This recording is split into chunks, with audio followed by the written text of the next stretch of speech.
आज रेलवे भर्ती बोर्ड का मामला पूरे देश में गरमाया हुआ है। टकराव छात्रों और रेलवे बोर्ड के बीच है। जहां रेलवे बोर्ड अपने नियमों को सही बताने की कोशिश कर रहा है, वहीं छात्र एवं इससे जुड़े लोग इसे रेलवे बोर्ड की बड़ी साजिश बता रहे हैं। इस टकराव में जहां कई छात्र घायल हुए, वहीं कई पुलिसकर्मी भी जख्मी हुए हैं। इस पूरे घटना को लेकर सरकार ने पटना के खान सर सहित 6 शिक्षकों के विरुद्ध प्राथमिकी दर्ज कर ली है।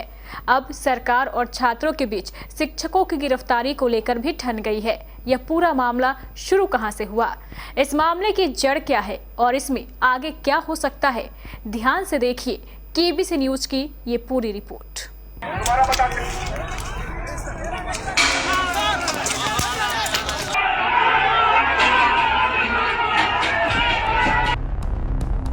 जलती ट्रेनें, बेकाबू छात्रों की भीड़, कहीं छात्रों को समझाती तो कहीं उन पर लाठियां भांजती पुलिस।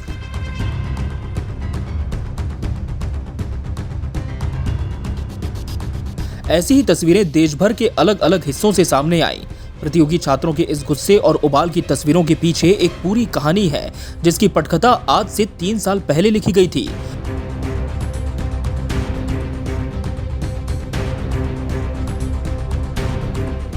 दरअसल रेलवे ने साल 2019 में ऐन चुनाव यानी लोकसभा चुनाव के वक्त एनटीपीसी के माध्यम से 35,308 पोस्टों के लिए और ग्रुप डी के लिए लगभग 1,03,000 पोस्टों के लिए आवेदन मंगाया था। छात्रों ने फरवरी मार्च में फॉर्म भरा। अप्रैल मई में नई सरकार बन गई। जुलाई तक परीक्षा लेने की संभावित तारीख दी गई थी, लेकिन साल 2019 में परीक्षा ली ही नहीं गई।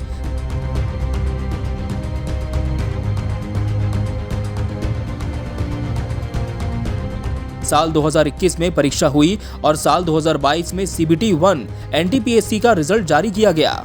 उस वक्त नोटिफिकेशन में ये बात लिखी गई थी कि रेलवे बोर्ड सीबीटी 1 एनटीपीसी में 20 गुना रिजल्ट देगा, लेकिन एक छात्र को 5 जगह गिना गया।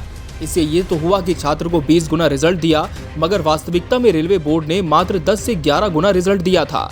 एनटीपीसी ने जो रिजल्ट जारी किया है उसमें 5 लेवल जनरेट हैं। उसके अनुसार किसी का 5वें लेवल में रिजल्ट है तो किसी का 4 में और किसी का 3 में और किसी का अच्छा नंबर होने के बावजूद 1 में भी रिजल्ट नहीं है।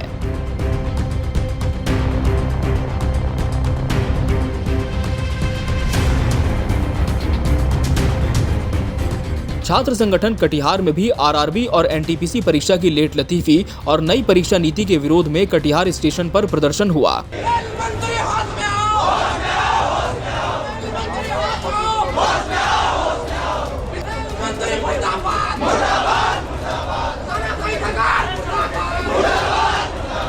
प्रतियोगी छात्रों की मांग है कि रेलवे 1 स्टूडेंट 1 रिजल्ट जारी करे, जो सही भी है। प्रतियोगी छात्रों के मुताबिक पिछली बार की परीक्षा भी एकल परीक्षा हुई थी, लेकिन उस समय सीटों का बंटवारा मेंस में हुआ था, जबकि इस बार सीट का बंटवारा प्री में ही करके अच्छे प्रतिभागियों को बाहर का रास्ता दिखा दिया गया है।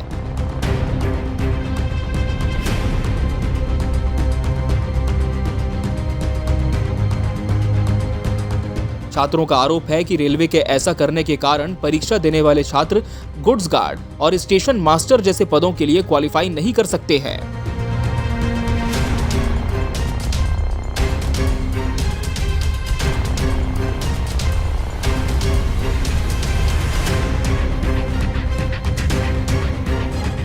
पहली गलती तो ये हुई कि इंटरमीडिएट वाले में ग्रेजुएशन के छात्र को बैठा दिया गया। यहाँ तक भी छात्रों ने बर्दाश्त किया, लेकिन जब रिजल्ट आया तो कट ऑफ अलग अलग निकाल दिया गया, जबकि पहले नोटिफिकेशन में ये लिखा था कि सबका रिजल्ट एक होगा। देखिए, हम तो यही कहेंगे कि रेलवे ने जो भी काम किया है वो बहुत ही गलत किया है, क्योंकि ये इन्होंने बच्चे के भविष्य के साथ खिलवाड़ किया है। इन्होंने जो है 2019 में ये वैकेंसी निकली थी और एग्ज़ाम अभी हो रही है, जिसमें से जो है 11 इंटर लेवल और ग्रेजुएशन लेवल दोनों बच्चे थे उसमें। तो यहाँ पर रेलवे ने क्या किया है कि इंटर के साथ ग्रेजुएशन को बैठा दिया है।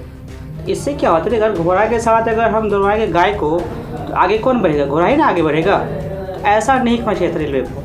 दूसरा क्या है कि जो ग्रेजुएशन के बच्चे हैं उसके लिए जो है ऑलरेडी 2 सीट हो जाता कवर। एक तो ग्रेजुएशन के बेसिस पे 1 सीट होता कवर, प्लस आप इंटर पास हैं तो उसके लिए भी 1 सीट कवर हो गया। एक ही बच्चे को जो है 2 सीट मिल जाता है वहाँ पे, तो फिर बाकी बच्चे क्या करेंगे? बड़ा सवाल यह है कि पोस्ट के हिसाब से कट ऑफ CBT 1 में क्यों दिया। पोस्ट के हिसाब से कट ऑफ तो CBT 2 में होता है और इतना अधिक कट ऑफ जाने का एक ही कारण हो सकता है कि यहाँ छात्रों को 20 गुना रिजल्ट नहीं दिया गया है। मेरा यही कहना है कि समय से रिजल्ट दे, समय से एग्ज़ाम ले, और जो कि रिजल्ट बढ़िया देने के बाद बच्चा भी खुश होंगे और पढ़ाई भी ढंग से करेंगे। जो कि रिजल्ट समय से नहीं देने के कारण बच्चा में आक्रोश हो जाते हैं, गुस्सा आ जाते हैं, तोड़ फोड़ करते हैं। स्थगित कर दिया है, ये हुआ कि विद्यार्थी पे कुछ दिक्कत भी आएगा। अगर विद्यार्थी अगर उसको फिर से एग्ज़ाम लेगा तो फिर से तैयारी कर पाए बढ़िया ढंग से और फिर से समय से एग्ज़ाम ले, जो कि रिजल्ट बने, बहुत खुशी होगी। देखिए सर, मेरा कहना यही बात है कि मतलब कि जैसे एग्ज़ाम देने के बाद रिजल्ट देता है ना, लेकिन नहीं दिया इसी कारण से जो है विद्यार्थी लोग जो है धंधली करना चालू कर दिया। जैसे हर साल वैकेंसी देता था, इस बार कोई वैकेंसी नहीं आया है। हम लोग मेहनत करके तैयारी करके कर चुके हैं। अब जब रिजल्ट भी नहीं आएगा तो साल मेहनत करना ही बेकार है। हम लोग को मांग यही है सर कि साल जो हम लोग सब मेहनत करते हैं वैकेंसी दे और रिजल्ट का भी मतलब क्या कार्रवाई किया जाए। मेरा कहना है सर कि यानी कि हर एक साल जब कि वैकेंसी निकलता है तो विद्यार्थी जाके दूर दूर से सफ़र करके भी एग्ज़ाम देने जाता है। उसका आज एग्ज़ाम देने के बाद वो रिजल्ट नहीं जारी करता है। रिजल्ट जारी करने के बाद विद्यार्थी के जो है 4 बार पास किया जाता है। हम लोग को कहना है कि एक विद्यार्थी पर एक रिजल्ट चाहिए और हर एक बार ये परीक्षा एग्ज़ाम लिया जाए और हर एक बार जो है कि विद्यार्थी को पास किया जाए। हर साल रिजल्ट आना। जी सर। इससे क्या होता है, प्रॉब्लम क्या होता है? इससे प्रॉब्लम होता है कि विद्यार्थी जो है ना, जो मेहनत करने वाला है वो तो थोड़ा तेज से मेहनत करने लगता है। रेलवे ने यहाँ एक छात्र को 4 से 5 पोस्टों पर रिपीट किया है, यानी उनकी पुनरावृत्ति की गई है। तथ्यात्मक देखें तो यदि किसी छात्र का चयन 5 जगह हो गया और वो छात्र मेंस के साथ स्किल और मेडिकल भी पास कर ले तो उस छात्र का क्या होगा? उस लड़के को रेलवे कहाँ नौकरी देगी?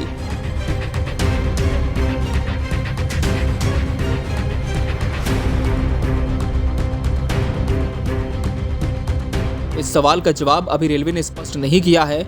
उनके अनुसार वो छात्र तो 10 जगह क्वालिफाई कर गया, लेकिन उसे नौकरी तो एक ही जगह दी जाएगी, तो फिर 9 सीटें खाली ही रहेंगी।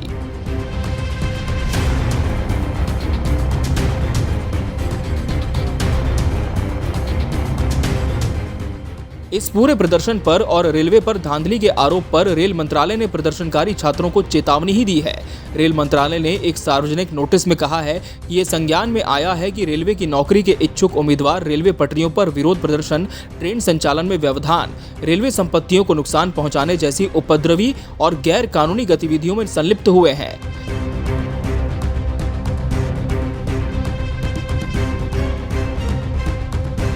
लगातार आंदोलन और प्रदर्शन के बाद रेलवे बोर्ड बात करने के लिए तैयार हो गया है।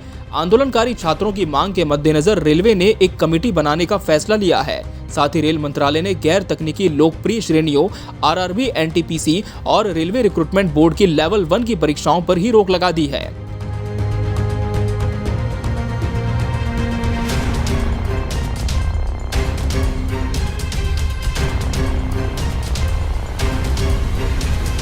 वहीं छात्र 16 फरवरी तक अपनी शिकायत और कठिनाई भेज सकते हैं। 4 मार्च तक कमेटी अपनी सिफारिश दे देगी। छात्र अपनी शिकायत इस मेल पर भेज सकते हैं rrbcommittee@railnet.gov.in। इस कमेटी में RRB, NTPC के सफल और असफल छात्रों के वॉलंटियर्स रहेंगे। समस्या का समाधान निकाला जाएगा।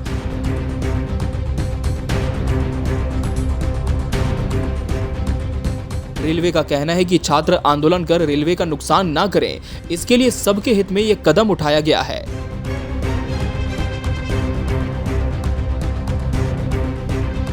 मगर इन सब के इतर आपको बता दें कि एक व्यक्ति का 6 लेवल पर रिजल्ट दिया जाना इसका सीधा मतलब निकालता है कि आप अपनी विज्ञप्ति से ही पलट रहे हैं और ऐसा छात्रों के साथ सरासर नाइंसाफी ही कहलाएगा, जिसके विरोध में छात्र मजबूर होकर आंदोलन कर रहे हैं।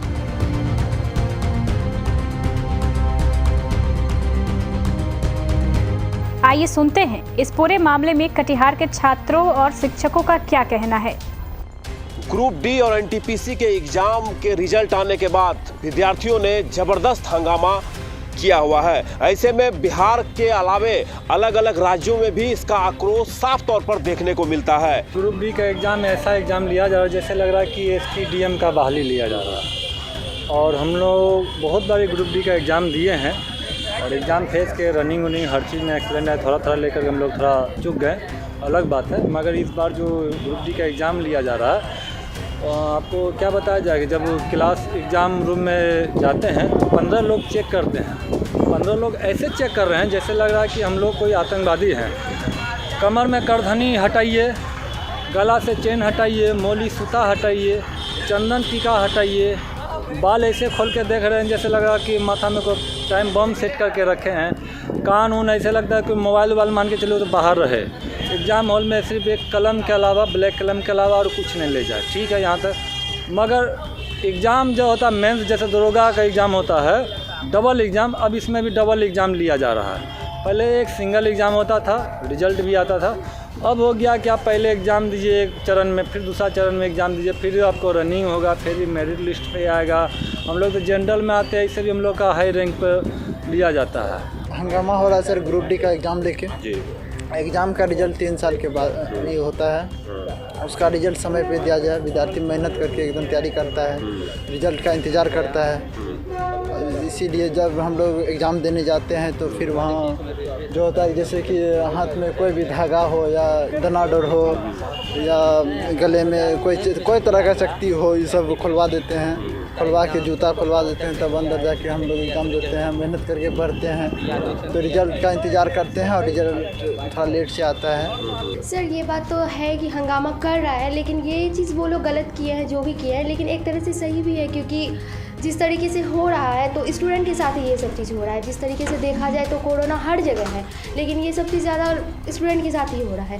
तो वो लोग जो भी 2 साल से तैयारी कर रहे हैं, 3 साल से कर रहे हैं, तो कहाँ से कर रहे हैं, कैसे कर रहे हैं, वो लोग किस फैमिली से बिलोंग करते हैं, बहुत सारी प्रॉब्लम्स होती है उनकी अपनी। तो ऐसे में अगर सरकार कुछ नहीं एक्शन लेंगे तो ऐसा करना तो जायज़ है। सर हंगामा तो सर बहुत ही हो रहा है इन स्टूडेंट के ऊपर। तो खान सर पर एफ दर्ज नहीं होना चाहिए था। जो बच्चे को मैं सही रास्ता दिखाते थे उस पर गलत हुआ है। हम लोग तो विरोध करते हैं खान सर पर जो एफ दर्ज हुआ है। नहीं करना चाहिए सर इस तरह का। जो खान सर के ऊपर जो आरोप लगाया है ये सर गलत, क्योंकि स्टूडेंट मतलब पढ़ाई कर रहा है और एग्ज़ाम नहीं ले रहा है तो गलत बात है। खान सर पर फायर नहीं होना चाहिए था, ये बहुत गलत हुआ। वो तो सर स्टूडेंट को मोटिवेट करते हैं और पढ़ाते हैं, उस पर नहीं होना चाहिए। ये हंगामा सही, लेकिन जो तोड़फोड़ जो हो रहे वो नहीं होना चाहिए। जाहिर सी बात है कि उन्होंने जो है स्टूडेंट के फेवर में कुछ बयान दिया था जिसकी बुनियाद पर जो है उस पर FIR हुआ। बहुत गलत हुआ, ऐसा नहीं होना चाहिए क्योंकि टीचर जो होते हैं कहीं ना कहीं ये बच्चों के लिए, स्टूडेंट के लिए रोल मॉडल होते हैं। तो अगर ये रहनुमाई नहीं करेंगे, ये उनको रास्ता नहीं दिखाएंगे तो फिर कौन दिखाएगा। चाहते क्या हैं जो बच्चों के साथ जो अन्याय हो रहा है, जो जुल्म ज़्यादती हो रही है वो नहीं होनी चाहिए। सर जैसे सरकार अपने अनुसार गलत कर रही है, क्योंकि अगर कोई इंटर लेवल और ग्रेजुएशन लेवल का एग्ज़ाम साथ में लेंगे तो जाहिर सी बात है कि ग्रेजुएशन के स्टूडेंट आगे निकल जाएंगे क्योंकि वो सीनियर होता है उससे, और वो साथ में एग्ज़ाम ले रहे थे, बहुत गलत कर रहे हैं। प्लस खान साहब के ऊपर जो FIR दर्ज किया गया है ये भी बहुत गलत किया गया है। पहले तो ये एग्ज़ाम जो लिया ना, फॉर्म जो भरा 21 में, उसके बाद इतना लेट सेशन लेट हुआ, एग्ज़ाम लिया 2022 में 21 में आके, उसके बाद तो ये बोला 20 गुना रिजल्ट देंगे। उसमें एक ही कैंडिडेट का 5 बार या 10 बार एग्ज़ाम हुआ उनका, और उसके वजह से और अदर कैंडिडेट का नहीं हो पाया। तो ऐसा आखिर क्यों कर रहे हो? रेलवे बार बार दिया जा रहा है, उससे तो नीचे जो स्टूडेंट जो संघर्ष कर रहे हैं उनका नहीं हो पा रहा है, उसके वजह से तो ये नहीं होना चाहिए। कल अभियान चल रहा है, ये सारे विद्यार्थियों के हित के लिए, ठीक है। ये जो विद्यार्थी के साथ अनहोनी हुआ है, इस तरह का अनहोनी नहीं होना चाहिए, ठीक है। सरकार से यही गुजारिश है हम सभी विद्यार्थियों का, स्टूडेंट्स का, सारे जितना भी रेलवे में इस बार फॉर्म भरे थे, ठीक है। एक तो देखिए समस्या जो चीज़ पहले से चली हुई आ रही थी उस चीज़ को इस बार कोई मायने नहीं रखा गया, सब चीज़ बदल कर रख दिया गया। अचानक से इस तरह का होना निश्चिंत और फिक्स ये चीज़ सही नहीं है, ठीक है। कुछ भी कर देना, सरकार अपने हित के लिए करना, ये चीज़ गलत है। कुछ चीज़ विद्यार्थियों के बारे में, हम लोग के विद्यार्थी स्टूडेंट्स के बारे में कुछ चीज़ सरकार को सोचनी चाहिए। कुछ चीज़ पे मद्देनज़र देने चाहिए, ठीक है। जैसे कि अभी फ़िलहाल की चल रही है, जिस तरह भी रैली चल रही है, विद्यार्थियों द्वारा जो भी उपद्रव मचाया जा रहा है, ये सरकार को समझनी चाहिए। विद्यार्थियों के कष्ट के बारे में समझना चाहिए कि ये क्या चीज़, आखिर विद्यार्थी ऐसे क्यों कर रहे हैं। पागल तो वो है नहीं, ये आखिर इस तरह के क्यों कर रहे हैं। समान विद्यार्थी समान रिजल्ट। रेलवे लोग को लेकर यह समस्या है कि सर जब एनटीपीसी का जब फॉर्म भरा गया था तो तब लड़का बड़ी हौसला से भर रहे थे और इसका तैयारी कई साल से कर रहे हैं। 19 में फॉर्म भरा गया और बहुत लेट से इसका एग्ज़ाम लिया गया ताकि बच्चा, और इससे जो है सरकार जो है इस उम्मीद से मतलब लड़का लोग को ये किया कि जहाँ तक रिजल्ट का बाद आया, रिजल्ट देने का बाद था 20 गुना, वहाँ दिया मात्र 1 गुना रिजल्ट, और ताकि बच्चा, और कटअप जो गया हाई कटअप गया, इससे बच्चा का बहुत दिल में ये रहा। चलो उसको लेकर छोड़िए सर। और आए ग्रुप डी का बात, ग्रुप डी का फॉर्म जो आज कई साल से मतलब जो है CBT 1 का ही एग्ज़ाम होता था, ग्रुप डी में एक एग्ज़ाम ही होता था सर। और जो है आज जब एग्ज़ाम फॉर्म भरा 19 में, जब एग्ज़ाम का पारी आया 2022 में लिया गया एग्ज़ाम नोटिफिकेशन निकाला 22 में, तो एग्ज़ाम से 20 दिन पहले बोला गया कि तुमको CBT 2 लेंगे। ये कहाँ का नियम है सर? ये सरकार हम लोग के साथ गलत कर रहा है। आप भी सर इससे गुजरे हैं सर, आप भी समझिए। कभी आज तक इससे पीछे कभी CBT 2 एग्ज़ाम हुआ नहीं। 4th ग्रेड का नौकरी में सर आप CBT 2 का एग्ज़ाम लेंगे, और अभी NTPC का घाव अभी स्टूडेंट के इससे आया ही नहीं है, आप दूसरा घाव दे के रख दिए हैं सर। को लेकर हम लोग की पहली समस्या ये है कि रिज़ल्ट बोले थे कि नोटिस में 2 गुना देंगे, 20 गुना देंगे, लेकिन ऐसा नहीं किया। वो एक ही स्टूडेंट को बार बार बुलाया गया, और हम लोग इंटर वाले स्टूडेंट इंटर से भरे हैं फॉर्म, और हम लोग का सीधा टक्कर है ग्रेजुएशन वाले से, और उन लोग का पहले होगा, हम लोग का लेट में होगा, क्योंकि एक तो रिज़ल्ट भी 20 गुना नहीं दिया गया, और एक ही स्टूडेंट को बार बार बुलाया गया। एक्चुअली वही लोग को बार बार बुलाया गया क्योंकि वो हमसे सीनियर है, उसको ज़्यादा नॉलेज है। तो बस इतना ही मांग है NTPC के बारे में हम लोग का कि रिज़ल्ट जो 20 गुना किया जाए, इसमें से हम लोग को भी मौका मिलेगा। और टाइम पे इसका वैकेंसी देते हैं, लेकिन इसका एग्ज़ाम जो टाइम पे नहीं लेते हैं। देखिए सर, एग्ज़ाम तो स्थगित कर दिया गया है। इसमें स्टूडेंट लोग को जिसका भी जॉब होने वाला था, तो वो क्या होगा कि अभी देखिए जैसे इस बार 22 में जॉब हो जाता, तो अब क्या होगा कि 22 में अब PT होगा, तो अब मेंस के लिए फिर टाइम लगा वो, तो अब इसी तरह टाइम आगे बढ़ेगा। ये तो सरकार की साजिश है, क्योंकि आगे इलेक्शन है और ये विद्यार्थी को बराबर मतलब घिस तीर के 2024 इलेक्शन तक लेके जाएगी, और ये विद्यार्थी को इसी में फंसा के रख देगा, उलझन में ही। मांग है कि सर हम लोगों को वो ग्रुप डी में CBT 2 हटाए, और जो PT में हम लोगों का 74 नंबर आया उसको क्वालिफाई करवाए, और ये जल्दी से एग्ज़ाम करवाए दो। हम क्या कहेंगे, हम सीधा ये बोलना चाहते हैं CBT 2 हटा दें सरकार, बस। एग्जामिनेशन देखिए CBT 1 तो एग्ज़ाम होना ही था, लेकिन उसमें कोई नोटिफिकेशन पहले दिया हुआ नहीं था कि 2019 में जो वैकेंसी बढ़ा गया उसमें कोई मतलब नोटिफिकेशन दिया नहीं था कि आगे CBT 2 होने वाला है। CBT 2 होने के कारण अब बच्चा 25 दिन पहले, अब फरवरी में बोला गया कि एग्ज़ाम होगा, लेकिन उससे पहले मतलब CBT 2 का ही कर दिया, मतलब 25 दिन पहले बोल दिया कि CBT 2 होगा। वो बच्चा क्या करेगा, मतलब CBT 2 देगा कैसे? उसके बाद NTPC में 20 गुना देना था, लेकिन अभी तक 20 गुना नहीं दे दिया है। मतलब उसको एक सीट पे मतलब 4 सीट पे एक लड़का को उठा दिया है। CBT 2 ग्रुप डी नहीं होगा तो नहीं होना चाहिए। ओनली मतलब जो एग्ज़ाम होती है विद्यार्थी यही मांगना है कि मतलब CBT 1 हटा जाए, CBT 1 हटा जाए। हम लोग 2019 में वैकेंसी आई थी, 2019 में हम लोग फॉर्म भरे थे। उसके बाद NTPC का इधर एग्ज़ाम हुआ, तो उसमें मेरा मतलब नॉर्मलाइज होकर 73 पॉइंट कुछ मार्क्स है, और हम लोग क्वालिफाई नहीं कर पाए। और ये PT के लिए बहुत ज़्यादा मार्क्स हो जाता है। 74 अगर लगभग किसी स्टूडेंट का आता है तो वो PT के लिए बहुत मायने रखता है, उसमें भी हम लोग रिजेक्ट कर गए। और ये फिर अभी सरकार 30 दिन बची हुई थी एग्ज़ाम को, इसके बाद सरकार बोलती है ग्रुप डी जैसी एग्ज़ाम में CBT 2 भी होंगे। तो हमको लगता है कि ग्रुप डी नहीं रहा, UPSC लेवल का हो गया है। अब देखना होगा कि क्या छात्र अपनी इस मजबूरी को लोकतंत्र में समझाने में सफल होते हैं, या फिर राजनीति इस अहम मुद्दे को लील कर छात्रों पर ही कार्रवाई करके उनका हक मारती है, जो कि बहुत हद तक मारा भी जा चुका है।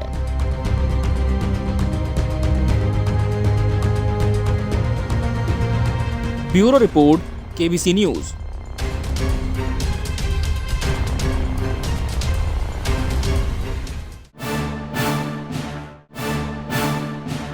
एम्स दिल्ली के जाने माने न्यूरोसर्जन डॉक्टर फैज अकरम अब कटिहार में भी ममता नर्सिंग होम मां और बच्चों की सभी बीमारियों के इलाज के साथ साथ अब यहां ब्रेन, स्पाइन एवं न्यूरो से जुड़ी सभी बीमारियों का इलाज और सर्जरी भी शुरू हो गई है। हमारे यहाँ लकवा आदि बीमारियों के इलाज के लिए विशेषज्ञ फिजियोथेरेपिस्ट की सुविधा भी उपलब्ध है। 24 घंटे आपातकालीन सेवा भी उपलब्ध। प्रत्येक गुरुवार फ्री ओपीडी। ममता नर्सिंग होम, न्यू मार्केट, सब्जी मंडी, कटिहार।